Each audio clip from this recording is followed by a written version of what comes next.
Hey guys, it's Jason with Kentucky Sustainable Living. Quick intro to the video that's getting ready to come up. This past Saturday, we had Mike from Food Plant Nursery come in and do a plant guild class for us, and Bruce DeVries with DeVries Leatherworks. He's a member of our group in here in Kentucky, even though he lives in Tennessee. But he came up for the event, and he did an impromptu talk to us on biochar. So we got a quick, it was about a 30-minute intro to biochar, stuff like that. So watch it, give it a watch all of it. There's some real good information in it. Super, I learned a bunch. I didn't know a whole lot about biochar before he did that, and really opened my eyes on it. I'm planning on starting to make biochar here.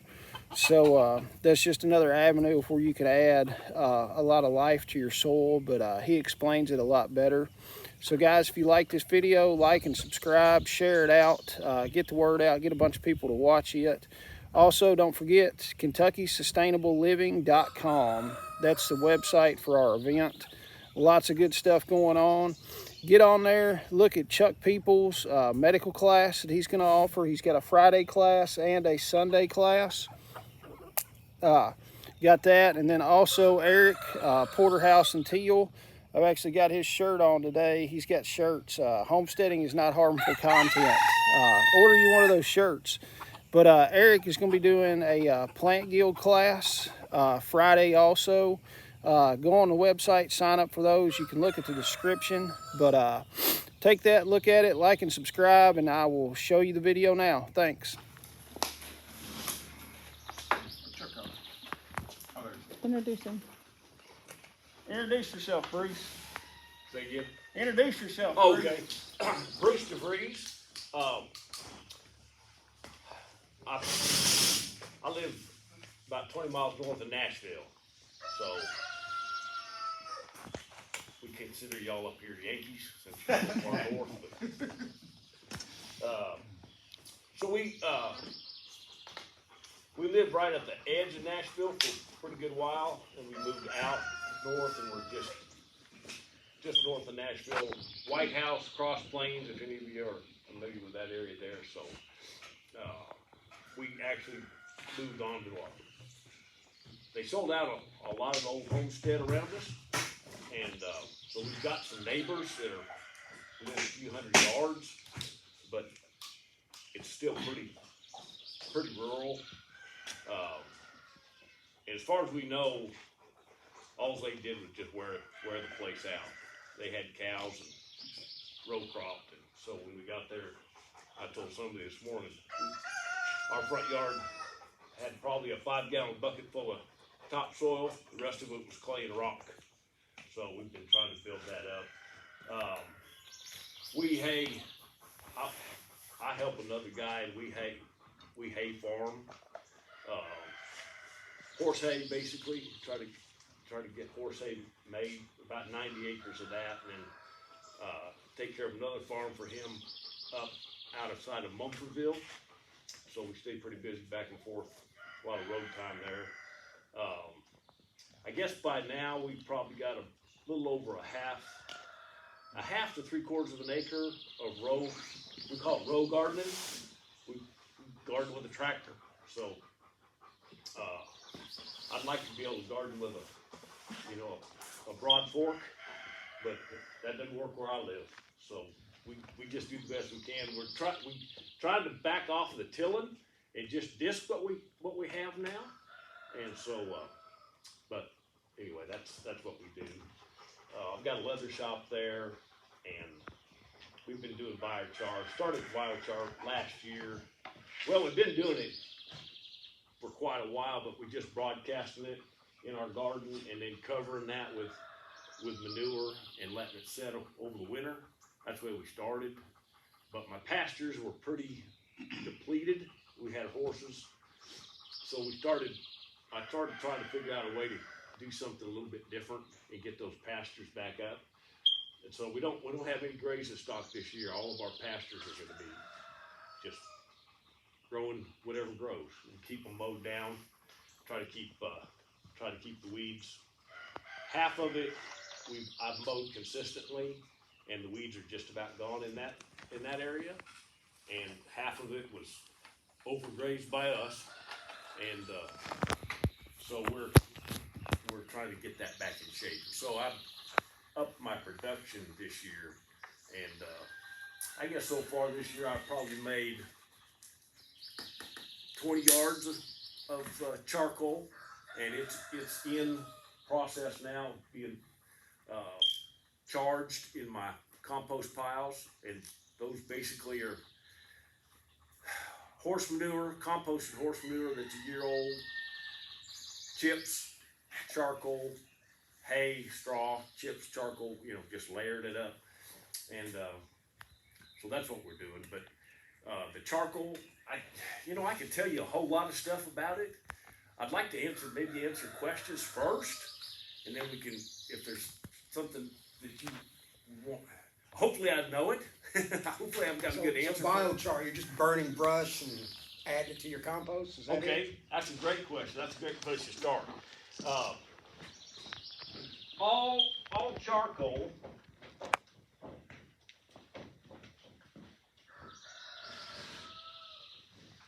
all biochar has been charcoal to start with. There you go. Got a stack of it right here.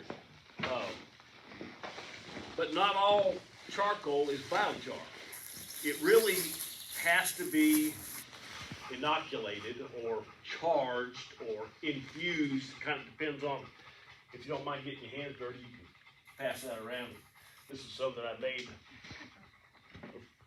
Made a whole lot of that of pine around a lot of construction sites, and I just picked up the dimensional lumber and started making that of pine when I first started making it, because it was already You wouldn't want to there. use treated wood, would you? I wouldn't do treated. Yeah. I personally wouldn't, just because of the chemicals. Yes. But you can do that dimensional lumber. Good thing about it is if you'll see a construction site, a lot of times they'll just pile that up for you. You can ask the framers or whoever it is, would you just save that? Even if it gets wet, it'll dry out pretty quick, because it doesn't usually get wet all the way through. So, And they're gonna burn it in burn piles anyway. Yeah. yeah, they're just gonna throw it away. Yeah. So that's what I liked about it. It was a waste product. It was tons of it. I probably have about two or 3 yards of just pine. I found a place that makes Major League Baseball bats, and they have barrels of cutoff every week. So I get about 3 big barrels or 4 big barrels, like maybe the size of that trash can, a week from them, and that is hard rock maple. Wow. And so it's really nice, and it's less than 10% moisture content, which is really good. And that's another good thing you have to remember about making this, is you want it as dry as possible. And so, So what does it mean when you say charged? What? okay, charge. If you get into the microbiology of charcoal, if you look at if you have a 2x4 and you char it, you run it through the pyrolysis stages. When it comes out, it's going to be a 2x4 of carbon, Right. just carbon. And you break that thing open, and you'll see every little line, every little grain. It'll be just a 2x4 of carbon. And inside, you can see some of the porosity or some of the holes in that carbon, but what you can't see, that's where the microbes live. And that's what you want your charcoal for. It's, they talk about, I don't get too involved here, but they talk about, homeless problems here, all the big cities, they got a homeless problem. Well, we got a homeless problem in the rural areas too, because we got no place for our microbes. A lot of people do not have any space for microbes, and that's what this does.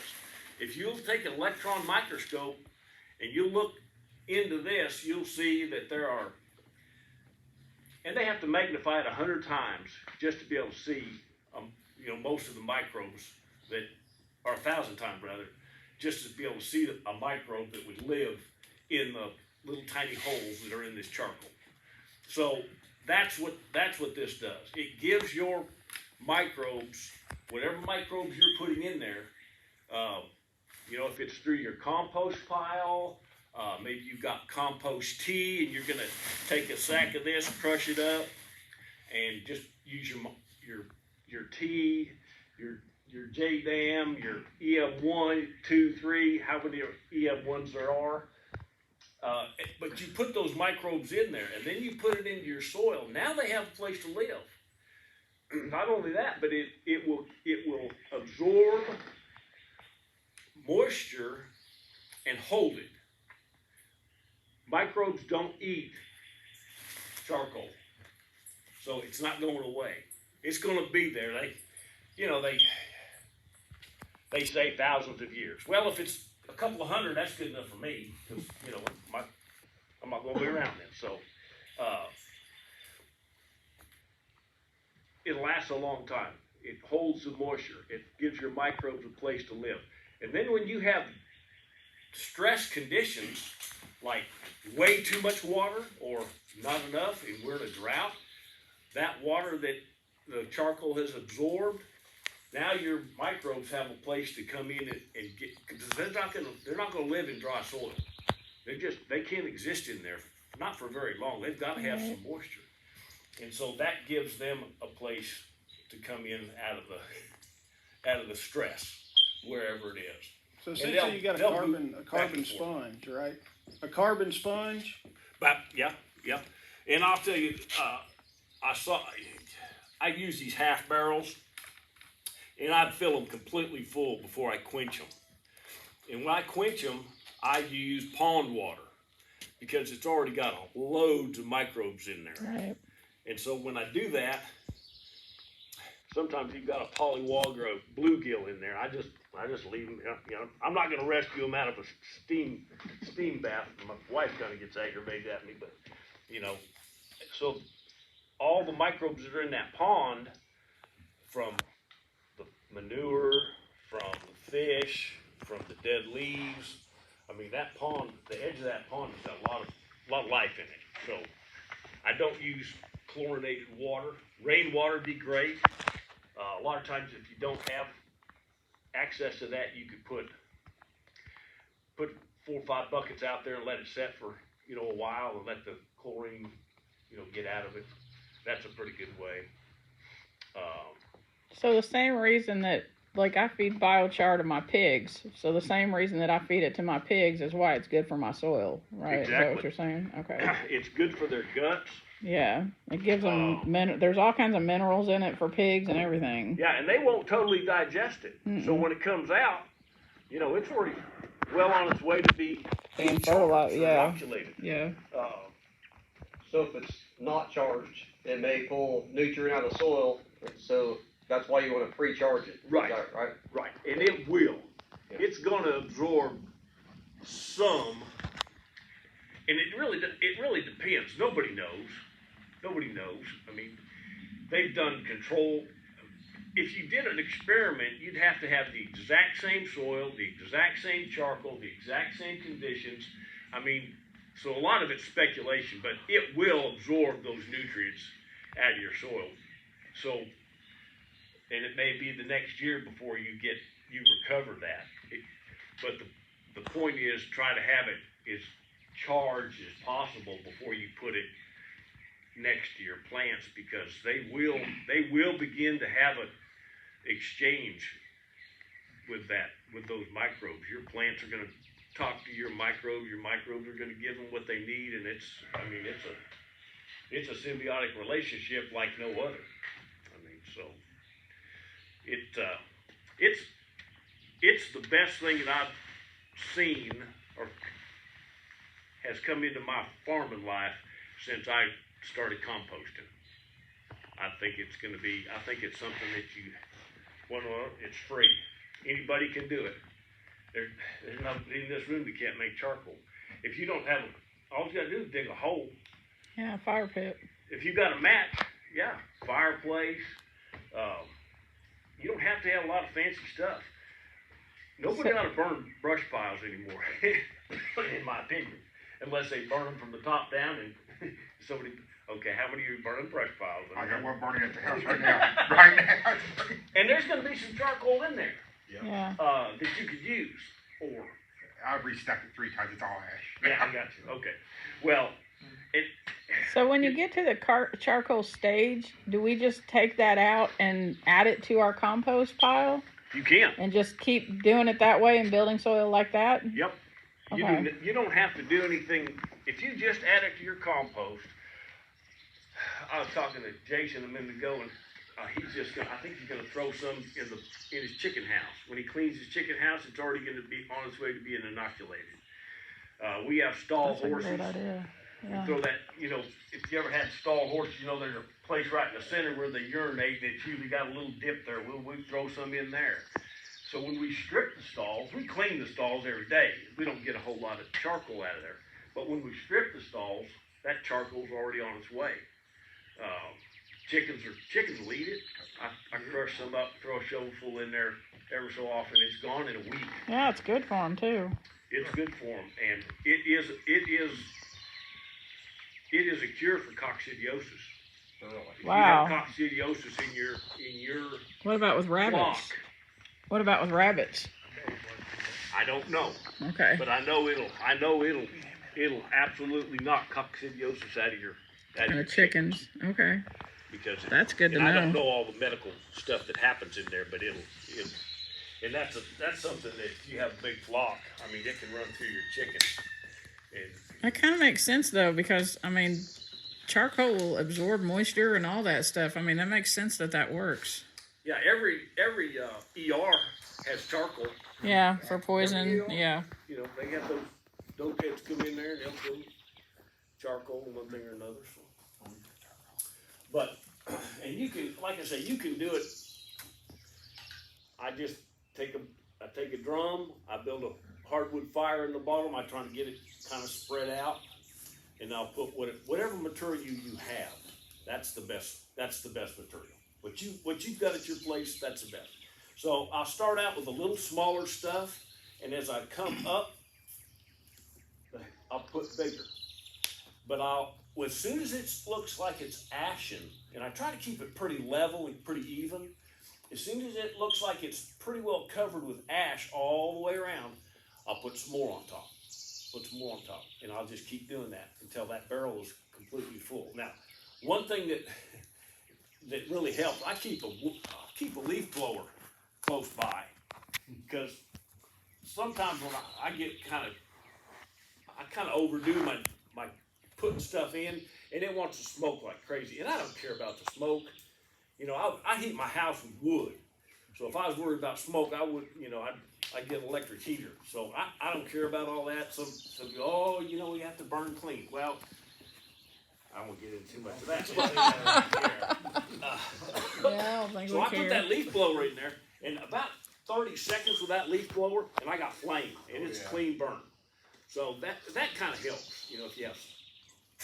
And this material that I have now is really dense. It's hard rock maple, and there's pieces from slices this big around to this big. And then when I finish that, I'll take dry sticks or dry lumber, and I'll get it pretty small, and I'll start putting that in the top. And what that does is it catches quick, and it allows that gas that's coming off of everything underneath to burn. And so you have a minimum amount of material that's not charred, not completely turned into carbon. And so, you kind of have to play with it. It depends on the stuff you're using, and how it acts. You sure want it to be dry. And I built a couple different pipes. When y'all get tired of listening, you just need to raise your hand. No, this is interesting. Keep going. The one I do, there's a pipe, 4-inch pipe running all the way through and out the bottom. And then I let it run up here. You can put a stack on it, kind of like a rocket stove, a bigger stack, the better it does. Then I have another pipe in here, and it runs down to the bottom, but it does not run out the lid. And this So this is welded up tight here. This is welded up tight here. This is not. This lid is cut as close as I can to make it as airtight as possible. So the barrels that I use have a nut and a ring, so you can tighten them up pretty good. And when I do that, I just get mud and I put around that top of that edge and I mash it down. It seals pretty good. And then I do the same thing. I just pile that mud up around this edge. It gets dry and it cracks and it'll leak a little bit. So some of your gas, they call it syngas, it'll leak out of there. It's no big deal. If this inside is mostly air free, you're on your way to having pyrolysis. What that does is when it starts, the first thing that'll come off of that wood or whatever you have in there is steam. And so you'll see it. I've got a video I can show you. Steam will, it just pushes out of this. Now you don't want to have this completely sealed up, ever. Even if you're doing it in your fireplace, you want to make sure you got a place for that gas to escape because it will explode. It'll be kind of tough on your fireplace. So the gas comes out, the fire's down here. When that gas comes out, for a while it'll just blow white out of there, and then it'll turn to kind of clear, and you'll see it igniting. And it'll just literally fuels itself. So Bruce, that barrel's setting on like blocks? Yeah, this is setting up. Okay. This is setting up onto Bricko blocks are not very good. They can't stand the heat. Solid ones might be able to do better. I didn't have any solid ones. I built another one. It was like this. Well, it was vertical, and I put two of those 4-inch pipes like this. And I had another small pipe in the center.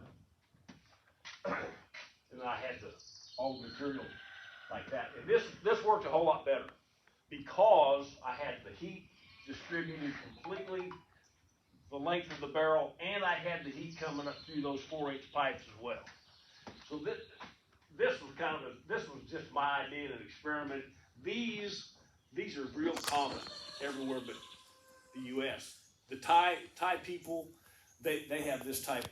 This is what they use almost exclusively, and they'll have a little triangle deal out here, and they'll capture some of the oil that comes out of this. They'll capture it because it burns, and they'll have it in a bottle, and it'll drip on a little rag, and it'll burn in there. They literally don't have to use 10 sticks of wood to keep their process going. They don't waste anything over there. So that's and this is up off the ground too. I had I think three blocks high, and I burned that for about 3.5 hours, and I felt like it was done. This one was not done. I had lots of material. First of all, it was stacked in there too close. It didn't have enough heat up in this part of the chamber, and it wasn't full. That's one of the reasons you really wouldn't want to do wood chips, because it's got to have. You gotta have airflow, right? I'm sorry. You gotta have airflow, right? You gotta have movement. Okay. There's no air in there after a while, but it's got to be able, and the heat's got to exchange. The heat's got to go all the way through. Not only does it have to get up here, it's got to get into that material, and it's got to get it hot enough to start that pyrolysis in the This material. pipe here, is it open right here? I'm sorry? Is this for allow the air go in and travel? Well, this is for the gas to come back down into the fire. Oh, to go out that way. Yeah, Okay. to go back down. 'Cause All right. this doesn't penetrate. This one penetrates, and this one penetrates, but this one, Neither end penetrates. It's Oh, just- just bottom penetrates. Okay. yeah, just the bottom. Okay. But there's not enough heat, not enough flame going through that 1-inch pipe to really But it's air draw. It's basically allowing the gases that are being made to be pushed down and Okay. reused. Yeah. Like a reburn on the Hydrogen. wood stoves nowadays. Kind of. Yep. Yeah. Mm-hmm. As wood burns, it creates hydrogen. As wood burns, it creates hydrogen. Hydrogen's highly flammable. Right. So, yes, we burn hydrogen as we produce. And you're getting a lot of other stuff out of that wood. Yeah. You're getting hydrogen, and this barrel had a ton of creosote in the bottom on this end when I got done with it, and it blew out. And I had a huge flame coming out the side of it right here, but made kind of a cool video, so I didn't. All right. Does it matter what type of wood is other than pressure treated? The wood you have. And it, you know, What's like on if your you- land, if you- right? If you got in a room of 6 guys that were supposed to be experts on making charcoal, you'd get 7 opinions on that. Some people some people think that, you know, pine has too much Acidic? Too much acidic?